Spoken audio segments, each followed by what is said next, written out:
হে মানুষ, তুমি মশার ভয়ে মশারির ভিতরে ঢুকতে পারো, কিন্তু আল্লাহর ভয়ে মসজিদে যেতে চাও না।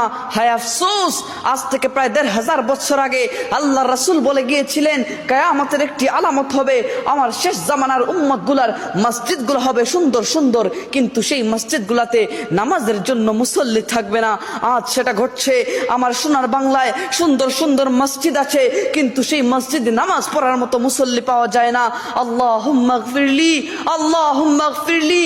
আল্লাহ, আমার সকল মুসলমান ভাই বোনদেরকে বুঝার তৌফিক দান করো। আল্লাহ, তুমি তাদেরকে হেদায়েত দান করো।